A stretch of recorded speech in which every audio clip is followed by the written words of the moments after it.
أعوذ بالله من الشيطان الغوي الرجيم. بسم الله الرحمن الرحيم، والصلاة والسلام على أشرف الأنبياء والمرسلين محمد وعلى آله الطيبين الطاهرين.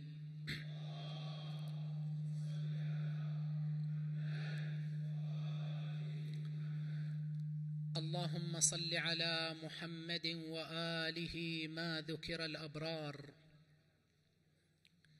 وصل على محمد وآله كلما تعاقب الليل والنهار. اللهم صل على محمد وآله صلاة تشحن الهواء، وصل على محمد وآله صلاة تملأ الأرض والسماء. اللهم صل على محمد وآله حتى يرضى، وصل على محمد وآله بعد الرضا.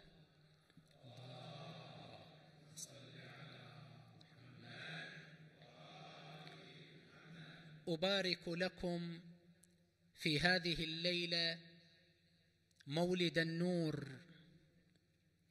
مولد الرسول الأكرم صلى الله عليه وآله وسلم. أبارك لكم في هذه الليلة مولد البشير النذير السراج المنير. أبارك لكم في هذه الليلة لأقف معكم كي نقترب من رسول الله صلى الله عليه وآله وسلم، علنا نحظى ببعض الفائدة، وكله فوائد وكله عطاء. يقول الله سبحانه وتعالى لرسوله الكريم: بسم الله الرحمن الرحيم، إنا كفيناك المستهزئين. آمنا بالله، صدق الله العلي العظيم.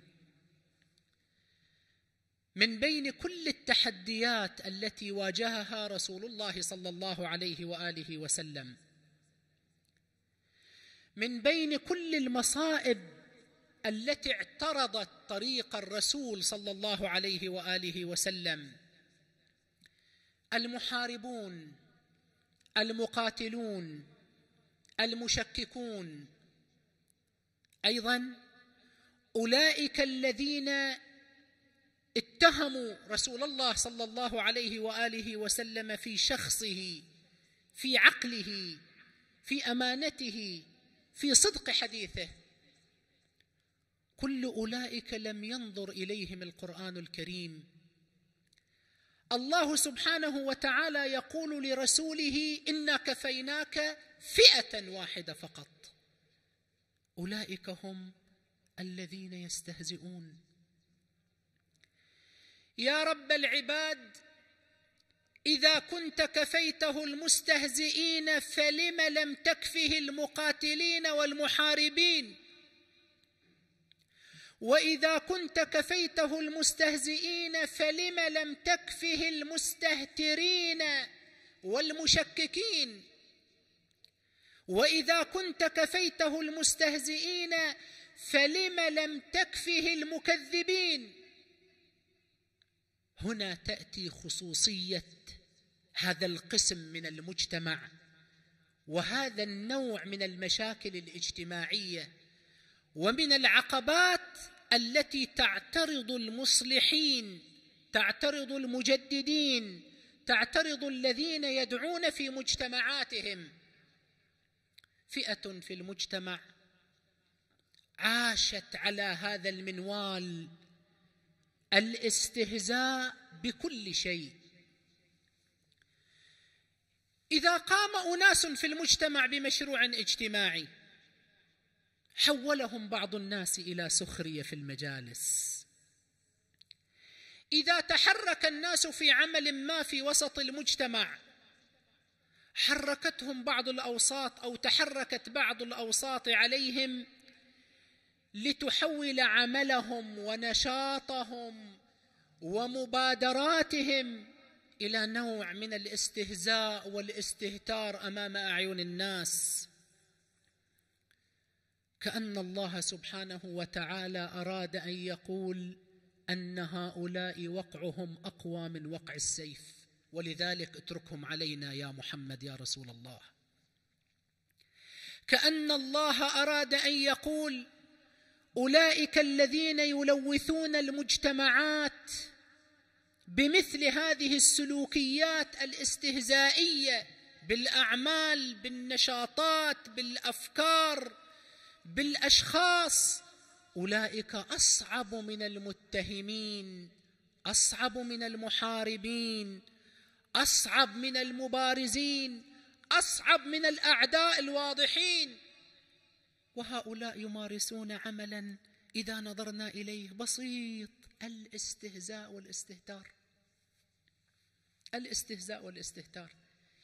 القرآن الكريم يشير إلى أمرين، إلى أثرين أساسيين يسببهما هذا الاستهزاء والاستهتار. الأمر الأول يؤذي العاملين. القرآن يتوجه إلى رسول الله صلى الله عليه وآله وسلم، وهو الرسول في شخصه، في أخلاقه، في قوة إيمانه، في ثقته بالله سبحانه وتعالى، ويقول له بسم الله الرحمن الرحيم: ولقد نعلم أنك يضيق صدرك بما يقولون. يقصد المستهزئين. الرسول يضيق صدره بما يقولون؟ نعم، الله يقول ولقد نعلم، ليس فيها مجال للتشكيك. يعني أن الفئة التي تستهزئ، الفئة التي تستهتر، الفئة التي تحول كل شيء إلى نوع من السخرية، أي مشروع، أي عمل، أي نشاط، بدل التشجيع، بدل الإشادة، بدل الوقوف، تحوله إلى نوع من الاستهزاء والاستهتار به وبمن يقوم به، تحول الأفكار إلى استهزاء. لا شك أن أي عامل، أي نشط، أي متحرك، أي مبادر يتأثر في نفسيته، تتأثر نفسيته، تتأذى روحيته، لأنها أسهم عنيفة قوية، ولكنها تثار بطريقة يتصور الناس بأنها هادئة، وبأن الإنسان إذا لم يبالي بها فإنها لا تؤثر. لا، هي تؤثر في المجتمع. وإذا لاحظتم أن جزءا كبيرا من إعراض الناس عن الأعمال الخيرية وعن الأعمال التطوعية، جزء كبير من الناس إنما يعرض عن تلك الأعمال للتبعات التي تأتي وراء هذه الأعمال، للمواقف في بعض الأحيان التي لا تجعل للإنسان قيمة إلا الاستهزاء والضحك والسخرية في المجالس وفي كل مكان. هذا أول أثر. أما الأثر الثاني فهو الوبال على المجتمع. الوبال على المجتمع. وقبل أن أنتقل إلى هذا الأثر، في نفس الأثر الأول قضية السخرية بالأعمال وبالنشاطات وبالأفكار وبالأشخاص، أنا ألاحظ هنالك نوع من محاولة التمدد في عملية الاستهزاء. كيف يعني؟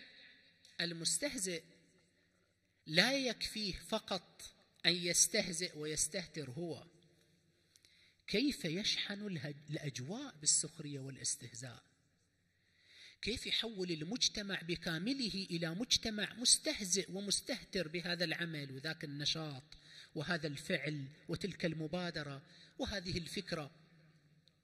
القرآن الكريم يتحدث بشكل لطيف: إن الذين أجرموا كانوا من الذين آمنوا يضحكون وإذا مروا بهم يتغامزون، بعد ثم يسيلون هذه الحالة، يدحرجون هذه الحالة إلى بقية المجتمع، وإذا انقلبوا إلى أهلهم انقلبوا فكهين. السيد الطباطبائي رحمة الله تعالى عليه في تفسيره الميزان في تفسير القرآن يقول انقلبوا فكهين، يعني رجعوا إلى أهليهم وإلى ذويهم وإلى أهل الأنس الذين يستأنسون معهم في الديوانيات وفي الأماكن. يجي يقول له تدري وش سويت اليوم؟ الشكل سويت إله، الشكل ضحكت عليه. يطلع إلى الجوال، شوف وش مكتوب في الجوال، شوف الواتساب ماذا يقول، شوف هالموقع شنو ناشر. عملية تسييل، عملية دحرجة. همهم أن تتحول الأجواء كلها، أن تتحول الأجواء كلها إلى هذا الاتجاه، اتجاه السخرية والاستهتار. الأمر الثاني كما قلت الوبال على المجتمع. الاستهزاء في أي مجتمع من المجتمعات يتعب الناس ولا يدفعهم إلى المبادرات، لا يدفعهم إلى الأعمال، يجعل الأشياء دائما تحت نظرهم مأخوذة بنوع من الاستهزاء والاستهتار، إلى أن يأتي المصاب الكبير على ذلك المجتمع، إلى أن تحل الطامة الكبرى على ذلك المجتمع. القرآن الكريم يتحدث بصريح العبارة، يحدث رسوله صلى الله عليه وآله وسلم: ولقد استهزئ برسل من قبلك. وهنا إشارة إلى أن هذه الفئة فئة قديمة معتقة، أصلا مع الزمن هذه الفئة موجودة. ولقد استهزئ برسل من قبلك فحاق بالذين سخروا منهم ما كانوا به يستهزئون. وفي مكان آخر بسم الله الرحمن الرحيم: فأصابهم سيئات ما عملوا وحاق بهم ما كانوا به يستهزئون. المجتمع الجاد يكثف المبادرات، يشجع المبادرات، يشجع الأفكار، ولذلك لا تحل عليه النوائب. المجتمع الذي تتغلب فيه فئة المستهزئين والمستهترين يتباطأ عن المبادرات، يخاف من اقتحامها والولوج فيها، لا يكرر عملا فعله شخص ونال كلاما وإساءة من المجتمع لأنه يتخوف، وآنئذ يصبح ذلك المجتمع في انحدار. لنا أن نتساءل هنا، وأسألكم الدعاء: لماذا قال الله لرسوله إنا كفيناك المستهزئين؟ لماذا لم يقل له كالمحاربين وحرض المؤمنين على القتال وجاهدهم وقاتلهم؟ الآيات التي في القرآن التي دعت يسألونك عن الأمر الفلاني مثلا أجبهم بهذه الطريقة. لماذا في قضية الاستهزاء الله يقول للرسول إنا كفيناك المستهزئين؟ اترك هالموضوع، خلي علينا. لماذا؟ 3 أسباب أقولها بشكل مختصر جدا. أولا، هؤلاء لا علاج لهم، لا علاج لهم.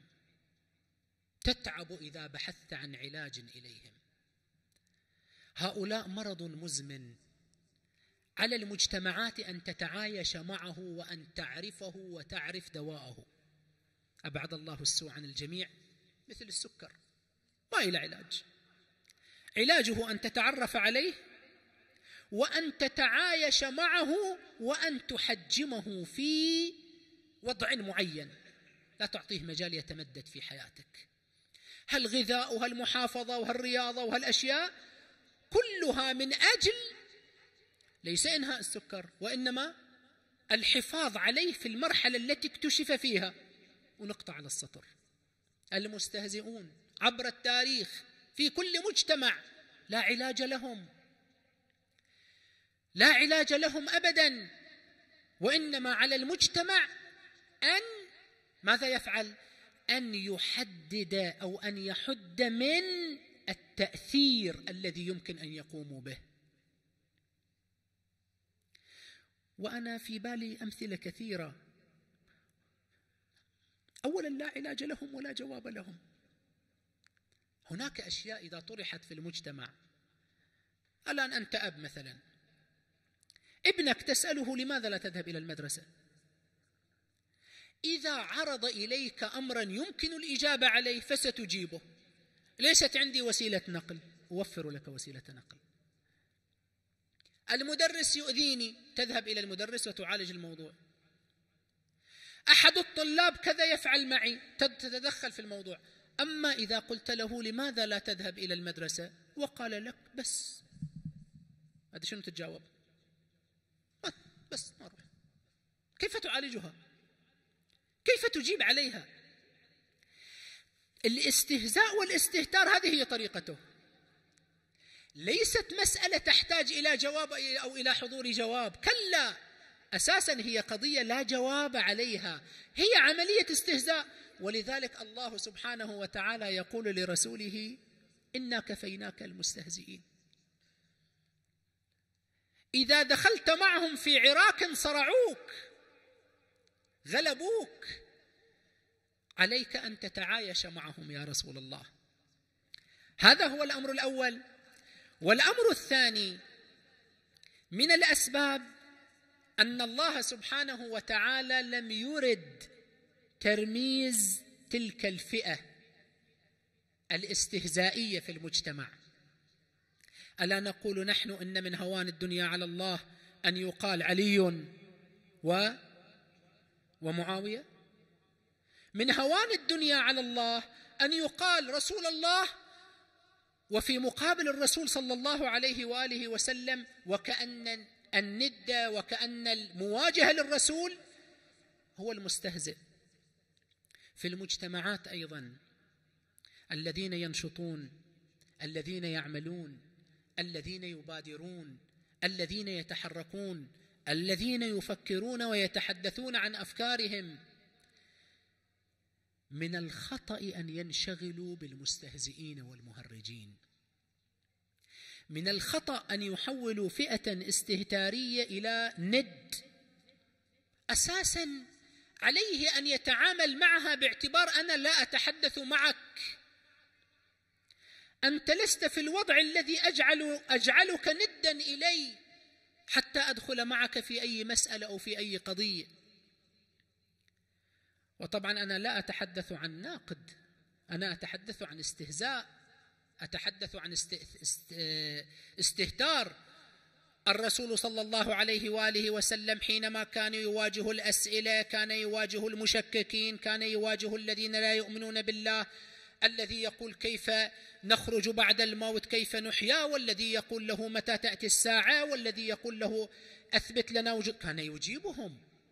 لكن هؤلاء لم يكن الرسول صلى الله عليه وآله وسلم يتعاطى معهم أبدا. هذا هو الأمر الثاني. والأمر الثالث أيها الإخوة الكرام، ليس عند المستهزئ ما يخسره، ليس عنده ما يخسره. ولذلك دائما الفئات الاستهزائية والاستهتارية في كل مجتمع ألفاظها في بعض الأحيان تصل من الوقاحة بمكان لا يتصوره الإنسان،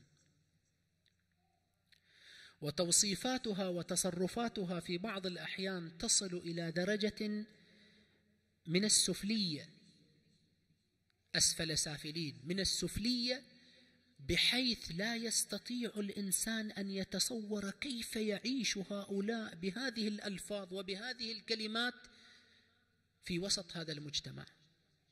بلى يمكن أن تتصور، ليس عندهم شيئا يخسرونه. العامل في سبيل الله إذا كان عنده مشروع اجتماعي يخسر مشروعه إذا تلفظ بتلك الألفاظ. إذا كان عنده عمل خيري يخسر ثوابه إذا تلفظ بتلك الألفاظ. إذا كانت عنده مبادرة يمنع الناس من الإقبال على هذه المبادرة إذا وصل إلى ذلك المستوى. يخسر من دينه، يخسر من أخلاقه، يخسر من تدينه، يخسر من قيمه، من شخصيته، من رجولته، من كرامته، من إنسانيته.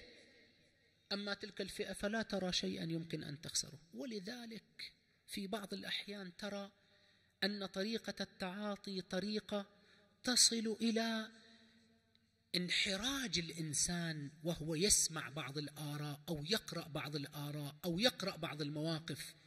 ألهذه الدرجة يصل الإنسان في تعابيره وفي ألفاظه؟ ولذلك لا بد وأن نتوجه إلى رسول الله صلى الله عليه وآله وسلم في مثل هذه المناسبات كي نعي ماذا واجه، وكيف كانت هذه الفئة تؤثر في الرسول صلى الله عليه وآله وسلم وتؤثر في المجتمع. ومع ذلك الله سبحانه وتعالى يأمر رسوله أن لا ينشغل بها. اتركها، اذهب وراء عملك، اذهب وراء مبادراتك، اذهب وراء رسالتك، اذهب وراء دينك، اذهب لما جئت إليه ولما خلقت إليه ولما ستسأل عنه يوم القيامة. ولا تنشغل بهؤلاء، فهؤلاء يتعبونك ويتعبون مجتمعك وينزلون هذا المجتمع إلى الحضيض. اللهم اجعلنا نبيهين متورعين، واشغلنا يا رب العباد بما ينفعنا في دنيانا وآخرتنا يا رب العالمين. اللهم اجعل أمورنا إلى خير. اللهم اكشف هذه الغمة عن هذه الأمة بحق محمد وآله سرج الظلمة. اللهم صل على محمد وآله في الأولين، وصل على محمد وآله في الآخرين. اللهم صل على محمد وآله في الملأ الأعلى، وصل على محمد وآله في المرسلين. اللهم فكما آمنت بمحمد ولم أره فأرني يوم القيامة وجهه واحشرني معه. اللهم بلغ روح محمد عني تحية وسلاما كثيرا. وصلى الله على محمد وآله الطاهرين. والسلام عليكم جميعا ورحمة الله وبركاته.